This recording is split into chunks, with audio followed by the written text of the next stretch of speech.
Meu nome é Marilise e eu tenho 24 anos.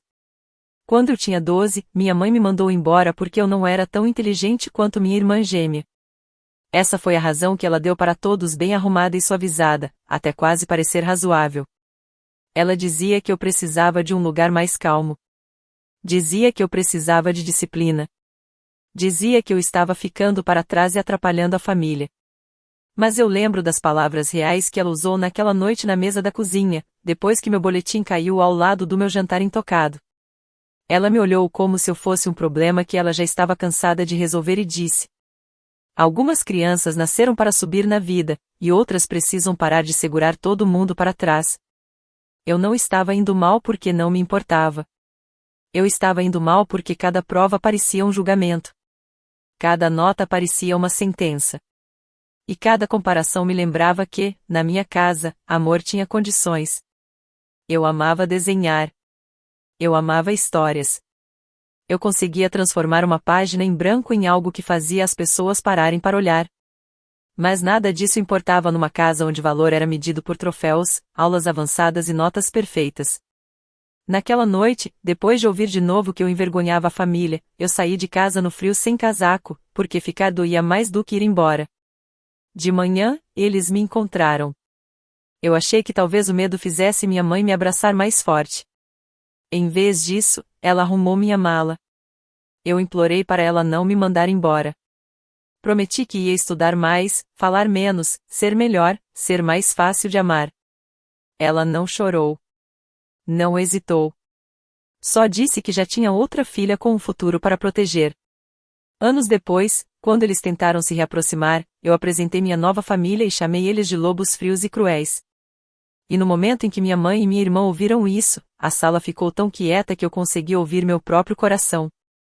Antes de eu te contar o que elas disseram depois e o que aconteceu quando entraram na vida que eu construí sem elas, me diz uma coisa: que horas são onde você está agora? E de onde você está assistindo? Eu quero saber até onde essa história chega. A viagem de Boston até a pequena cidade de Montana, onde minha tia June morava, parecia me levar para longe da minha própria vida enquanto eu ainda estava respirando. Meu pai, Paul, dirigia quase todo o caminho com as duas mãos firmes no volante. E minha mãe, Vivian, ficava no banco da frente respondendo e-mails de trabalho como se estivesse me levando para um acampamento de verão, e não me tirando da única casa que eu conhecia. Minha irmã gêmea, Sloan, não foi permitida ir. Isso doeu mais do que a mala no meu pé, mais do que o silêncio no carro, mais do que minha mãe dizendo para meu pai não tornar aquilo mais difícil do que precisava ser. Quando chegamos, minha tia June estava na varanda de uma casinha azul, com tinta descascando, sinos de vento e vasos de flores que pareciam ter sobrevivido a tempestades e continuado ali mesmo assim. Ela me abraçou antes que eu pudesse dizer qualquer coisa. E aquilo quase me quebrou. Minha mãe entregou para ela uma pasta com meus registros da escola, documentos médicos e um cheque, como se eu fosse um problema sendo transferido para outro setor. Ela disse para minha tia June que eu precisava de disciplina, estrutura e menos distrações. A tia June olhou para meus olhos vermelhos e depois para o caderno de desenhos que eu apertava contra o peito e disse: talvez o que ela precise seja uma pessoa que pergunte no que ela é boa antes de decidir o que está errado nela. Minha mãe não gostou disso. Ela me beijou na testa sem nenhum carinho, mandou eu me comportar e foi embora antes que eu pudesse implorar de novo. Nas 2 primeiras semanas, eu quase não falei. Eu dormia com a mala ao lado da cama, porque uma parte de mim achava que, se eu desfizesse a mala, isso significava aceitar que eu tinha sido descartada. A tia June nunca me forçou a nada. Ela fazia panquecas no jantar quando eu recusava o café da manhã. Deixava materiais de arte na mesa da cozinha sem fazer discurso. Me levava para a escola sem me dizer para não envergonhar ela. A primeira vez que levei um C numa prova de matemática, eu já me preparei para gritos. A tia June olhou, assentiu e perguntou: você entendeu mais essa semana do que na semana passada? Eu disse, sim. Ela sorriu e respondeu: então a gente continua. Essa frase mudou alguma coisa dentro de mim.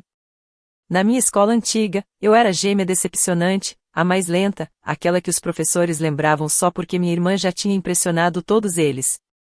Em Montana, eu era só Mara. Quietinha no começo, estranha talvez, mas não automaticamente a segunda colocada. Minhas notas não ficaram perfeitas como mágica, mas minhas mãos pararam de tremer antes das provas. Eu entrei no clube de arte porque a tia Jun colocou o formulário na minha mochila e disse que eu podia jogar fora se quisesse. Eu não joguei. Na primavera, eu já estava pintando cenários para a peça da escola, fazendo posteres para a feira do livro da biblioteca e ajudando o abrigo de animais da cidade a criar panfletos para os fins de semana de adoção. Pela primeira vez, adultos me elogiavam por algo real. Não porque eu tinha sido melhor que alguém, não porque eu tinha seguido um plano feito antes de eu nascer, mas porque eu tinha criado algo útil e bonito. Sloan me mandava mensagens quando podia.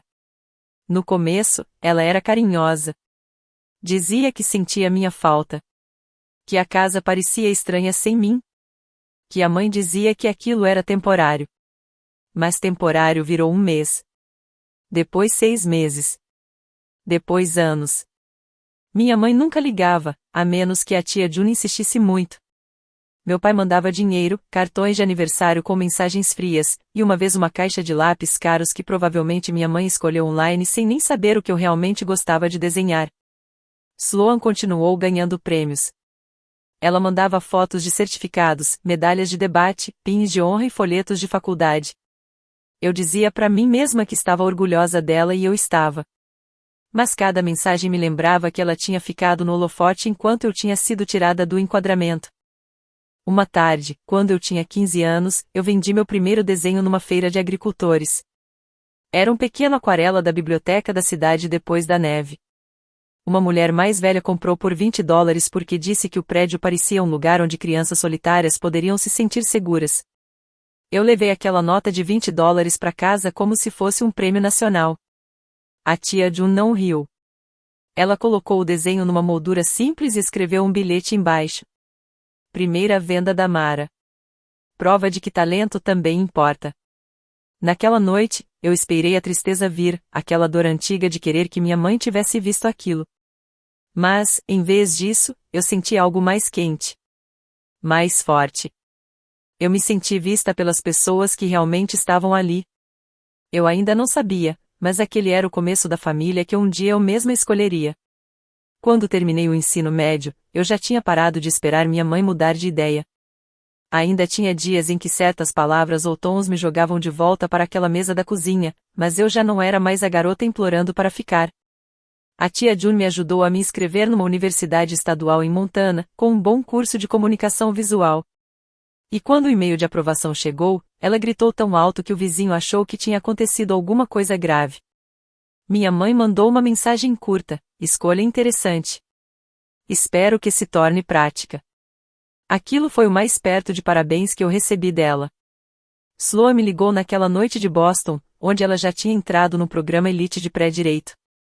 Ela parecia feliz por mim, mas sempre tinha algo cuidadoso na voz, como se elogiar demais me fizesse parecer desleal à nossa mãe. Ela disse: faculdade de arte parece legal. A mãe só se preocupa com estabilidade. Eu quase disse que ser amada só quando você é impressionante não é estabilidade nenhuma, mas engoli as palavras. Eu aprendi que algumas pessoas conseguem ver sua dor e ainda assim tratar o silêncio como mais importante que a verdade. A faculdade não foi fácil. Eu trabalhava na gráfica da universidade, fazia trabalhos freelancer de design de cardápios e posteres de eventos, e passava as noites aprendendo programas em vídeos gratuitos porque não podia pagar aulas extras. Mas tudo era diferente porque aquilo era meu. Ninguém ficava por cima de mim dizendo que meus sonhos eram vergonha. No segundo ano, eu fui voluntária no evento de arrecadação para um centro de resgate de animais fora da cidade. Eles precisavam de alguém para pintar placas, e eu precisava de trabalho para o portfólio. Foi lá que eu conheci Caleb Wolf. Ele estava carregando uma caixa com pássaros machucados quando viu que eu tinha desenhado uma raposa no painel de doações, com uma orelha levemente torta. Ele parou, sorriu e disse: aquela raposa parece que já passou por muita coisa, e ainda sabe algo que a gente não sabe. Foi o elogio mais estranho que eu já ouvi e, de algum jeito, o mais certo. Caleb não era barulhento nem chamativo. Ele trabalhava com a família no rancho de resgate deles, consertando cercas, transportando animais feridos, ajudando em programas da comunidade e fazendo aquele tipo de trabalho silencioso que não parece impressionante na internet, mas importa de verdade na vida real. A família dele era conhecida na cidade como os Lobos, e todo mundo brincava que eles se moviam como uma matilha. A mãe dele levava comida para qualquer pessoa em dificuldade.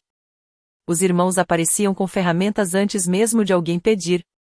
A avó lembrava do aniversário de todo mundo na região. Eles eram calorosos, mas não eram frágeis. Se alguém machucava um dos deles, não tinha explosão. Tinha calma. Tinha organização. Tinha fatos. Uma vez, Caleb me disse: na minha família, frio e calculista quer dizer não entrar em pânico quando alguém tenta te assustar. Você respira, pensa e protege a matilha. Naquela época eu não entendi o quanto essa frase seria importante na minha vida. Caleb e eu começamos como amigos. Ele ficava comigo na gráfica da faculdade nos turnos da noite, trazendo café e fingindo que precisava de ajuda para fazer panfletos do centro de resgate. Eu ajudei a família dele a criar o logo do rancho, depois um site, depois ilustrei um folheto infantil sobre segurança com animais da região. Esses trabalhos viraram outros. Uma livraria me chamou. Depois uma ONG de alfabetização. Depois uma pequena editora procurando ilustrador para livro infantil. Aos 22 anos, eu já tinha aberto o estúdio Mara Wolf Studio mesmo antes de Wolf virar meu sobrenome oficial. Por que Caleb me pediu em casamento debaixo da velha árvore de algodão atrás do celeiro do resgate, com a família inteira dele escondida de forma péssima atrás de fardos de feno? A gente se casou numa cerimônia simples ao ar livre. A tia June me levou até o altar. Meu pai mandou um cartão e dinheiro. Minha mãe não veio.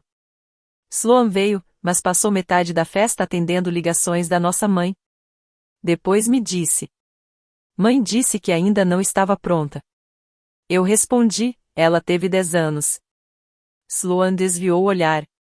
No ano passado, Caleb e eu tivemos nossa filha, Lily.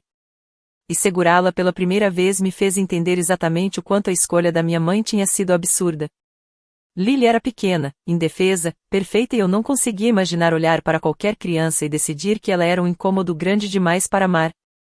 A tia June morava a 20 minutos da gente e aparecia sempre com sopa, fraldas e conselhos que ninguém pediu.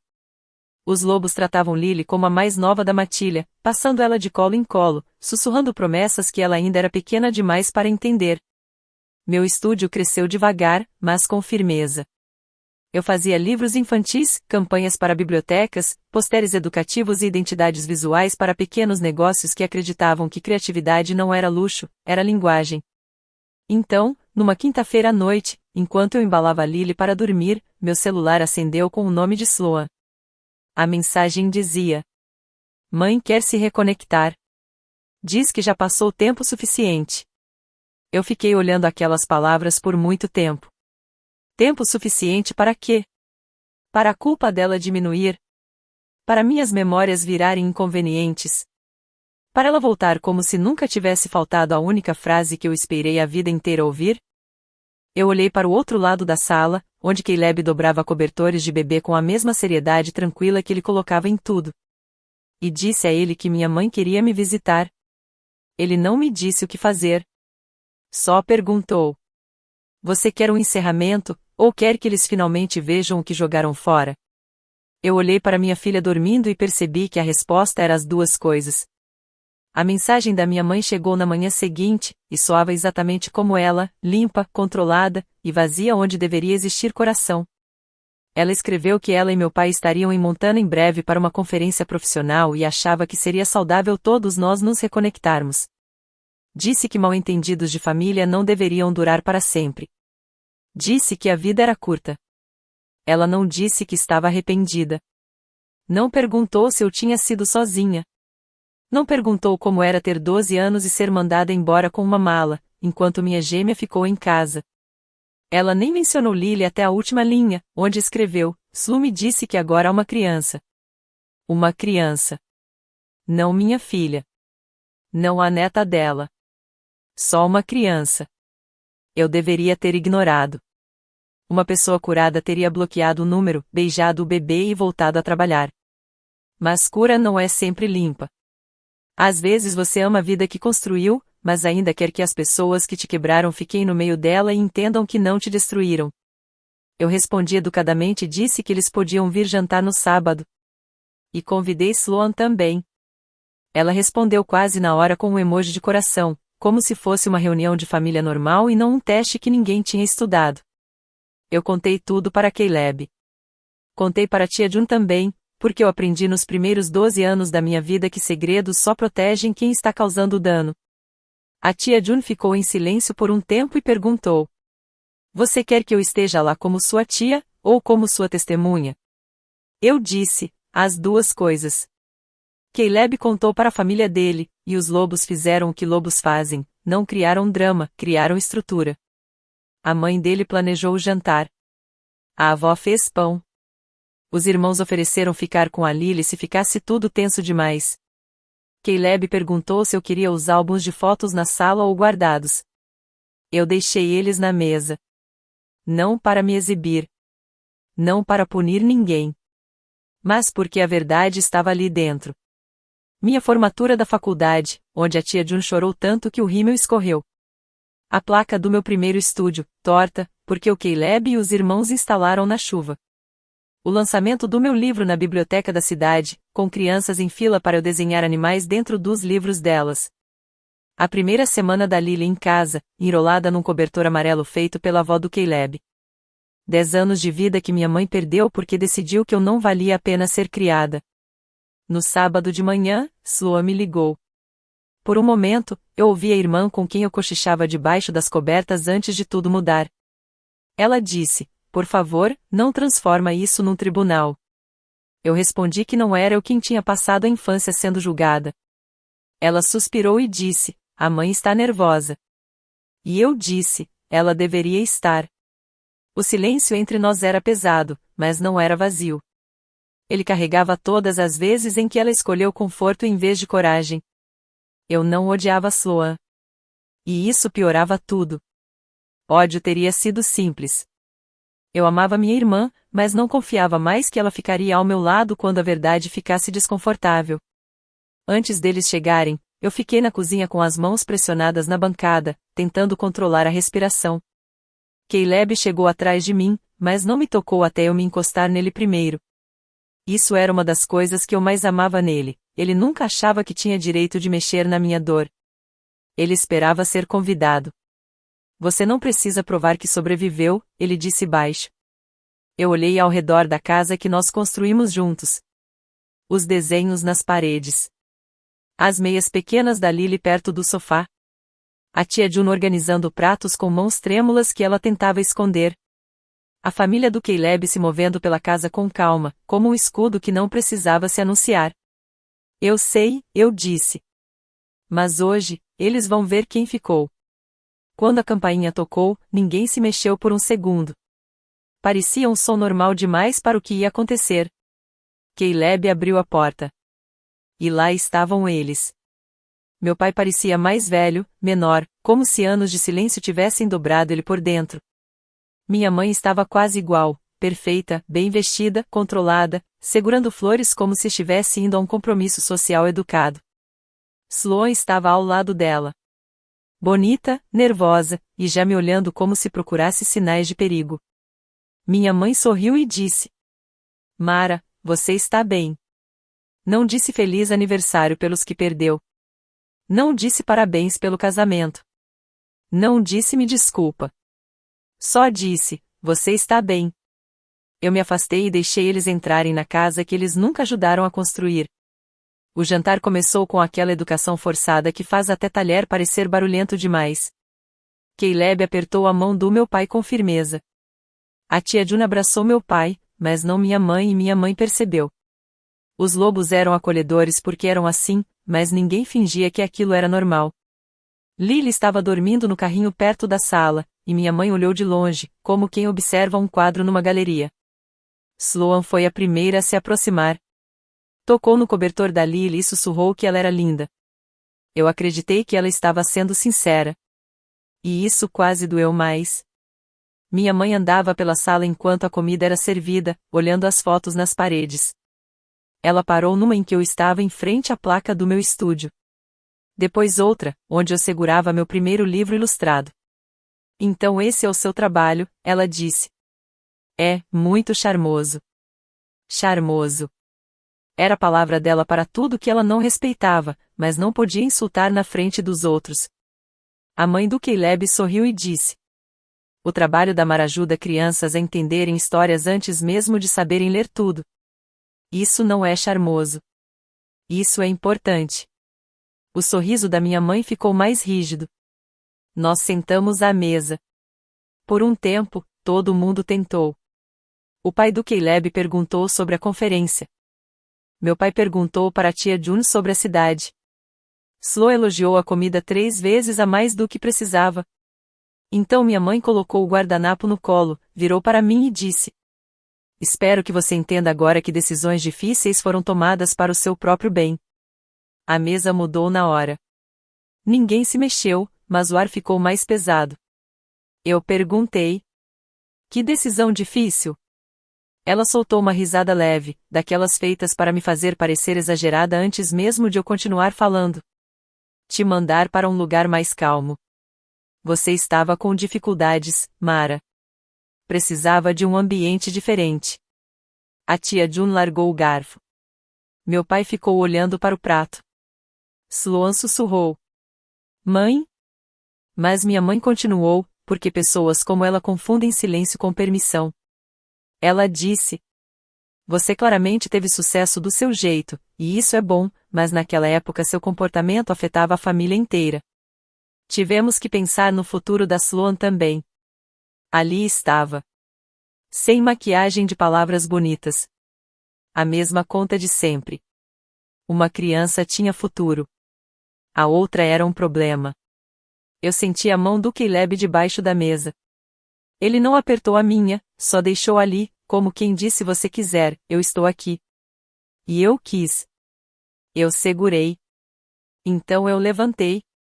A cadeira fez um som leve no chão, e todos olharam para mim. Peguei meu copo de água, porque eu não confiava em mim com nada mais forte. Eu quero fazer um brinde, eu disse. Minha mãe piscou, surpresa, como se esperasse lágrimas e recebeu outra coisa. Eu olhei primeiro para a tia June. A você, que recebeu uma menina de 12 anos com uma mala, um caderno de desenhos e nenhuma explicação de por que ela era tão fácil de ser deixada para trás. Minha voz ficou mais firme. Você não me consertou, porque eu nunca estive quebrada. Você só me deu espaço para crescer. Os olhos da tia June encheram de lágrimas, mas ela não desviou. Depois eu olhei para o Caleb. Para você, meu marido, que nunca me pediu para ser impressionante para merecer amor. O maxilar dele travou, e o polegar dele passou de leve nos meus dedos. Depois olhei para a mesa inteira, a família dele, que me recebeu com sopa, ferramentas, paciência, trabalho, cobertores de bebê e lealdade. E para minha nova família, os Wolf. O bando que me ensinou como família deveria ser. A expressão da minha mãe mudou. Ela sentiu que vinha algo, mas não sabia de onde fugir. Eu virei para ela e para Sloan. Esses são os lobos frios e calculistas, eu disse. Frias o bastante para não entrar em pânico quando alguém tenta reescrever a história. Inteligentes o bastante para guardar a verdade. Leais o bastante para nunca abandonar alguém só porque amar ficou inconveniente. O silêncio na mesa foi absoluto. Até a Lily parecia dormir mais quieta. Minha mãe ficou pálida primeiro. A boca da Sloan abriu e fechou sem som. Meu pai parecia querer desaparecer no chão. Minha mãe finalmente sussurrou. Como você ousa falar assim comigo na frente de estranhos? A avó do Caleb, que tinha ficado em silêncio a noite toda, disse. Nós não somos estranhos. Nós somos as pessoas que chegaram depois que você foi embora. Foi aí que os olhos da minha mãe encheram de lágrimas. Mas não eram as lágrimas que eu imaginava quando era criança. Eram lágrimas de raiva. De humilhação. Lágrimas de alguém ferido no próprio orgulho, não no coração. Sloan levantou tão rápido que a cadeira quase tombou. Ela disse que eu tinha planejado tudo, que eu chamei ele só para humilhar, que eu estava sendo cruel. Eu olhei para ela e senti algo antigo dentro de mim finalmente afrouxar. Não, eu disse. Eu convidei vocês para conhecer as pessoas que criaram o que vocês jogaram fora. Meu pai se encolheu. Minha mãe pegou a bolsa na hora.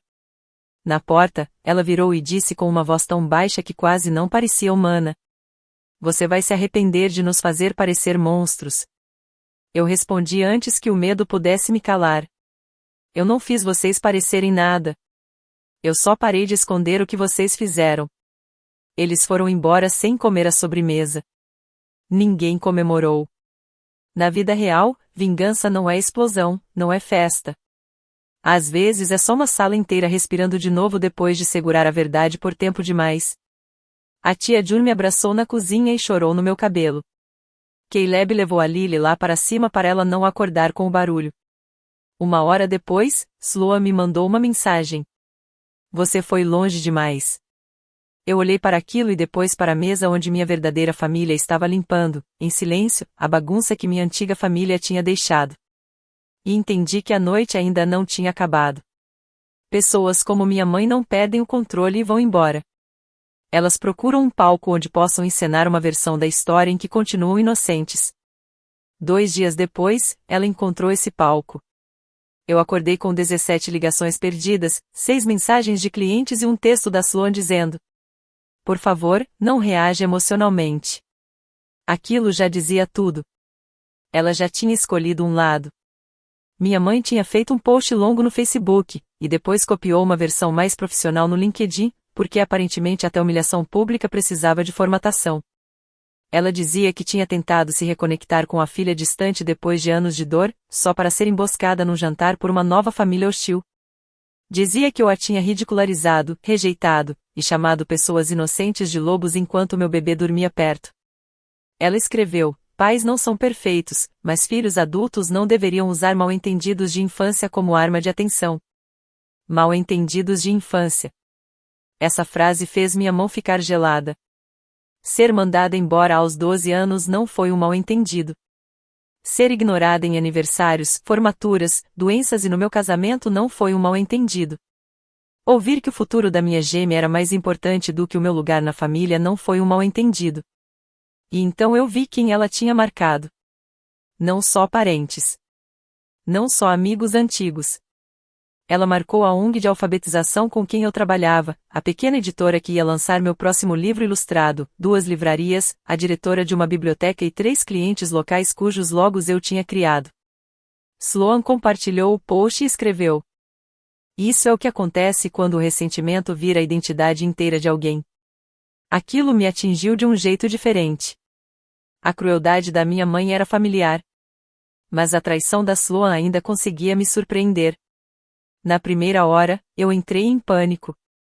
Eu tinha construído meu estúdio com cuidado. Não tinha uma grande empresa por trás, nem um departamento jurídico para me proteger. Minha reputação era pessoal. Meus clientes confiavam em mim com histórias, crianças, educação e projetos comunitários. Um escândalo familiar bagunçado podia me custar trabalhos que eu não podia perder. Um cliente pausou um projeto e disse que precisava de clareza. Outro perguntou se as acusações eram verdade. Um terceiro só escreveu: "Está tudo bem?" Eu fiquei na lavanderia com o celular na mão, tremendo tanto que quase deixei cair. Caleb me encontrou ali. Ele leu o post uma vez. O rosto dele quase não mudou, mas a voz ficou baixa daquele jeito que significa que a tempestade virou organização. "Não responde ainda," ele disse.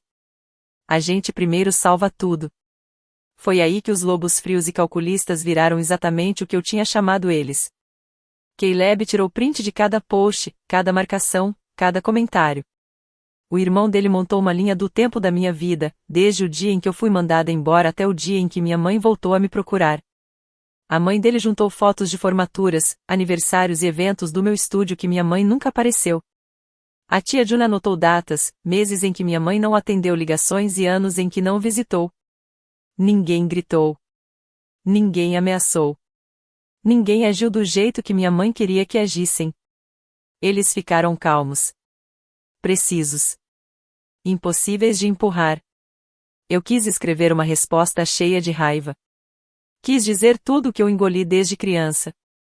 Caleb leu meu rascunho e disse: "Isso é verdade, mas parece dor. Dá para responder com verdade que pareça prova." Então eu escrevi de novo. Dessa vez, simples. Eu disse que minha mãe tinha direito aos sentimentos dela, mas não tinha direito de prejudicar meus relacionamentos profissionais com uma história distorcida. Eu disse que fui mandada embora aos 12 anos depois de anos sendo comparada com minha irmã gêmea. Eu disse que minha mãe não manteve relação comigo, não foi à minha formatura, ao meu casamento nem ao nascimento da minha filha, e só voltou a me procurar recentemente sem pedir desculpas. Eu disse que o jantar tinha sido doloroso, mas ninguém a ameaçou. E terminei pedindo que clientes e colegas não participassem de ataques ou assédio contra ninguém, e que eu continuaria protegendo minha família e meu trabalho com honestidade. A tia June comentou embaixo com a própria conta dela. Ela não ofendeu minha mãe nenhuma vez. Só confirmou que me criou desde os 12 anos porque meus pais escolheram não me criar. Depois a mãe do Caleb comentou. Depois a diretora da biblioteca que me conhecia desde a faculdade. Depois a autora de um livro que eu tinha ilustrado. E as pessoas começaram a perguntar para minha mãe por que ela tinha marcado clientes meus em um assunto familiar privado. Alguém do círculo profissional dela perguntou como uma diretora de admissões podia expor publicamente a própria filha adulta por dificuldades escolares da infância. Minha mãe apagou esse comentário. Mas alguém já tinha tirado o print. No fim do dia, o post tinha virado contra ela. A editora que tinha pausado meu projeto me mandou um e-mail dizendo que sentia muito por eu ter sido arrastada para algo tão pessoal. A ONG não só manteve meu contrato como perguntou se eu toparia ilustrar uma nova campanha educativa sobre crianças que aprendem de formas diferentes. Enquanto isso, o post da minha mãe no LinkedIn chegou em pessoas que ela não esperava. Pais da rede de escolas particulares onde ela trabalhava começaram a comentar com cuidado, perguntando se a visão dela sobre crianças com dificuldades de aprendizado combinava com os valores profissionais dela. Um membro de um comitê de bolsas tirou o nome dela de um painel sobre excelência familiar. Sloan, que trabalhava como consultora educacional, começou a receber mensagens de colegas perguntando por que ela tinha zombado publicamente de alguém falando sobre abandono na infância. Pela primeira vez na minha vida, a versão da minha mãe não era a mais alta da sala. Naquela noite, meu celular tocou. O nome dela apareceu na tela e, por um segundo idiota, a criança dentro de mim quis acreditar que era um pedido de desculpas. Eu atendi. Ela não disse oi. Só disse: apaga seu post. Você está me destruindo. Eu olhei para o Caleb, para a tia June, para Lily dormindo encostada no ombro dele, e senti uma calma estranha. Não, eu disse. Você postou a mentira. Eu postei a linha do tempo. Minha mãe respirou forte do outro lado da linha. E então disse a coisa mais cruel que conseguiu encontrar. Você sempre foi impossível de amar. 10 anos antes, aquilo teria me destruído. Dessa vez, eu olhei ao redor para as pessoas que provaram que ela estava errada. Talvez para você, eu disse. Não para eles. E desliguei. Na manhã seguinte, Sloan apareceu no meu estúdio sem avisar. Ela parecia exausta, como se tivesse passado a noite tentando segurar uma história que continuava se partindo. Eu estava terminando um desenho para a nova campanha de alfabetização quando ela entrou. Por um instante, parecia que a gente era criança de novo. Duas meninas com o mesmo rosto, em lados opostos de uma sala, sem saber como sair dali. Ela disse que a mãe estava em colapso. Que o pai estava furioso, mas mais com a vergonha do que com qualquer coisa. Que pessoas do meio profissional deles estavam fazendo perguntas e que a supervisora da mãe tinha pedido uma reunião sobre comportamento online. Eu esperei a parte em que ela ia se desculpar. Mas ela disse: você precisa dar alguma coisa para ela. Só um pedido público pequeno. Diz que as emoções estavam altas, que você se arrepende da forma como escreveu. Eu olhei para ela. Você quer que eu peça desculpas porque a tentativa dela de destruir minha reputação não funcionou? Sloan se encolheu, mas continuou. Ela disse que nossa mãe tinha feito sacrifícios por nós. Ela disse que eu não entendia a pressão que nossos pais tinham vivido. Disse que assuntos de família não deveriam ser julgados por estranhos na internet. Foi aí que eu entendi uma coisa. Minha irmã não estava presa entre nós duas. Ela estava exatamente onde escolheu estar. Talvez ela me amasse. Talvez até soubesse que eu estava certa.